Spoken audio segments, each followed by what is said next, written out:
fraternity. Uh, I will be joined briefly by SP East Khasi Hills District, but we will commence with this briefing.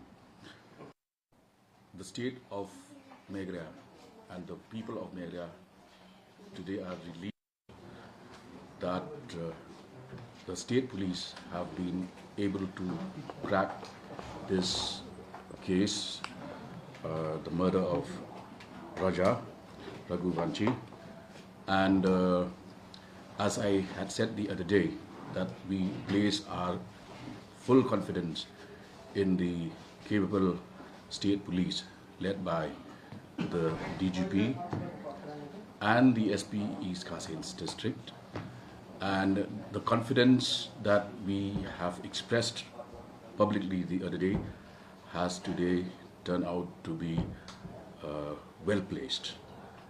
And it is clearly a case that involved a love triangle. It is also a case where the main accused had engaged contract killers in order to carry out a heinous crime. So the state and the people of Meghalaya today stand vindicated. We congratulate the Special Investigation Team, the Mountaineering Associations, Rock Climbing Associations, the local people of Sora, the media fraternity, who, despite very challenging terrain and the slush in the peak of monsoon, we have also been able to recover the body of the victim. Despite that, the same family had accused that the Meghalaya police was inefficient. They were unable to carry out investigation, and in a span of 7 days, the state investigation team has now cracked the case. So altogether, there are 4 accused.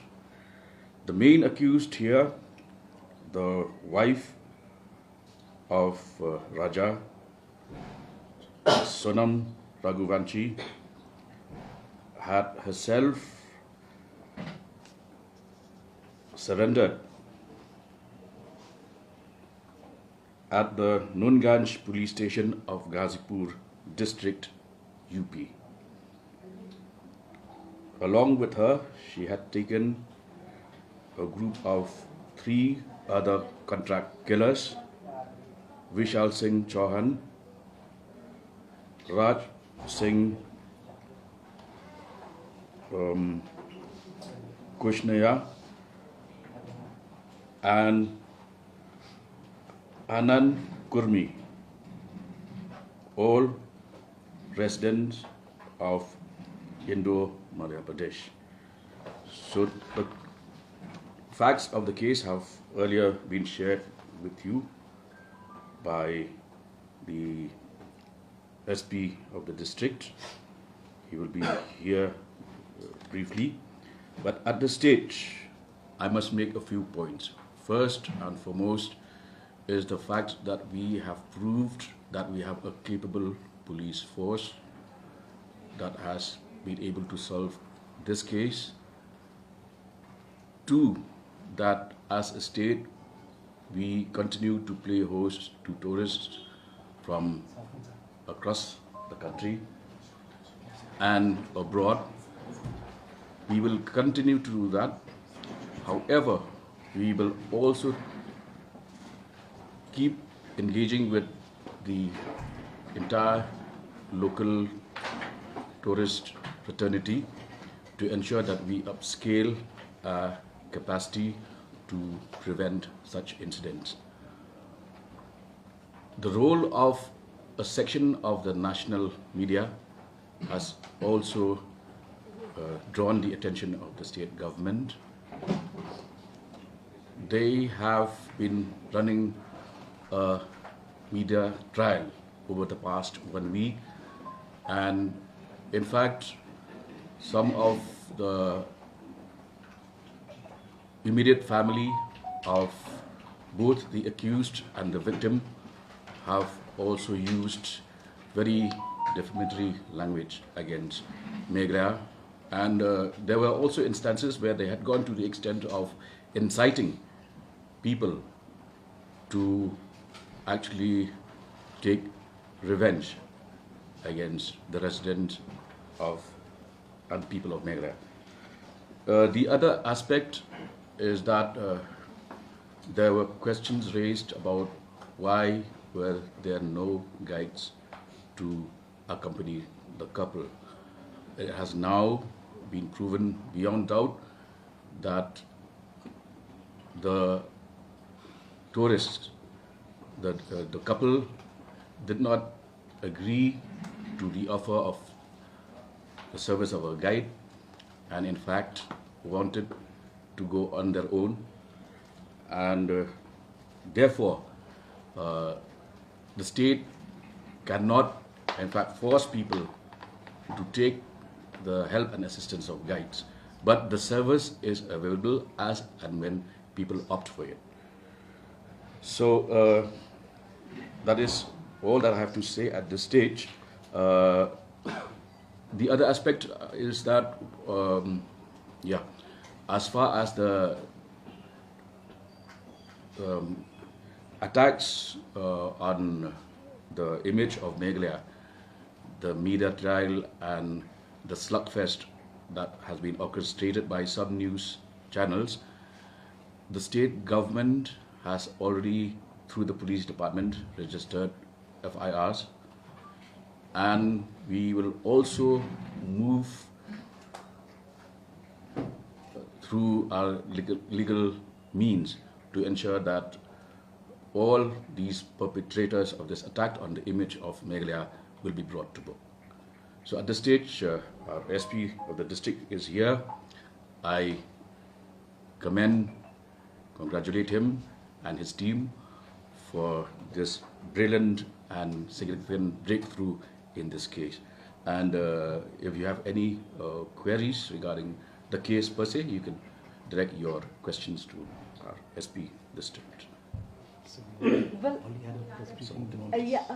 Bapal, one thing is that last time Chief Minister has mentioned that the CCTV cameras will be installed firstly to the high density tourist location. So when this process will start? As I said, we will immediately review the entire situation, upscale whatever facilities we have. But let me also remind you that tourists also come here to enjoy nature, to enjoy their private moments. This couple has come on a honeymoon. How can we fix CCTVs wherever they go? Would they like that?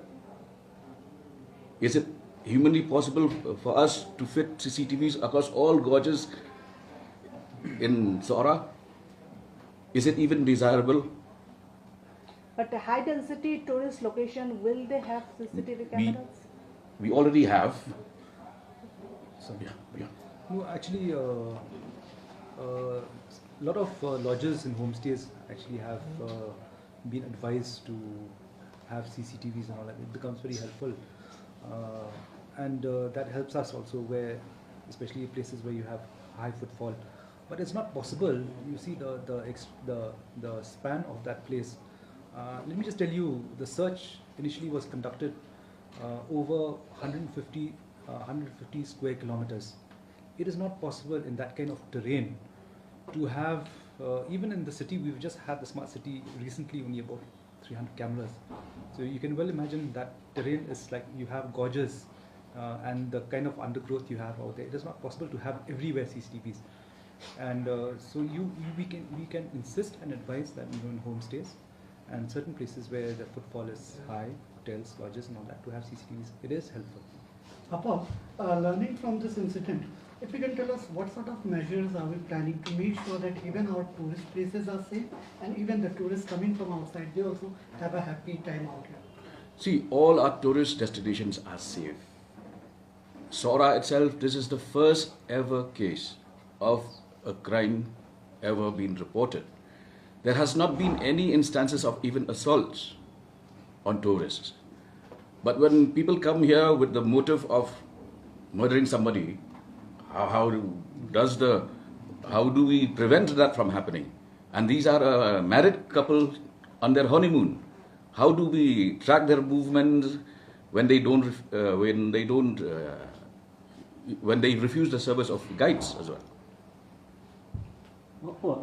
Kuman banyak aku kerjing ada ki turis buah kasih kita latih mo. Kadang pun kerjing rumah siap ni kita nak sokah mo. Pakai bahasim wai yang tu kali asaka kan badan ki kuat selabih harus kabut jema ki pat kita latih ki bagi banyak kemai support saya. Ini kerjing dah kalau penjak bro kita latih ni. Udah sempat kat kamu suah hadinya ko biru ki dan usin seorang laurak mendaga ke entry exit point po moklok. Jadi kerja besar atau ni cuma kimla. Ada sidang serta pun gelak untuk rekam kini. Kumbang ala keren mentan gini lihat mentaban pembahas yakini ki SOPs ki jongi standard operative procedures. Standard operating procedures jongi ginang pembahas susu yaki Henry hakan ni case kamdei ba Meghalaya ka jak buram. Henry ke pau minta ba ke state jongi ilak pen syai sabar along syai kedar ba ke Meghalaya kalong ke Basingan kalong parlok bat ki tourist ndai lada ki tourist hi ki kelak criminal te ngin kumnungin piada kata oh they should have just remained indoor boleh kinuan sini ya abiang mo alright okay thank you, we'll keep updating you as and when more information. Whether the information regarding transit has come, any information about transit? No, they're producing them in court and all that. We are asking for transit remand. So most probably by tomorrow they will be here for production. So what about the post-mortem report? The post-mortem report we've got, like I said earlier, there are 2 strikes on the head with the dog, and that is the cause of the fatality. The dog was ordered online, right? No, sir. The dog we have ascertained it was actually bought from somewhere in Guwahati. Bought from Guwahati. So what you mentioned, Guwahati or Kolkata, the dog that was bought from? Yes, no, the dog, as per the interrogation, was bought from somewhere in Guwahati. We'll ascertain the spot. Okay, sir. So any specific place where from Guwahati? Once we get them for thorough for interrogation, then we'll know the exact spot where they bought it from. Because that'll be part of the investigation. We have to reconstruct that. So with that we can also say that they were staying there and then already planning. The plan was all throughout. Yes, they stayed there also. Okay. Thank you.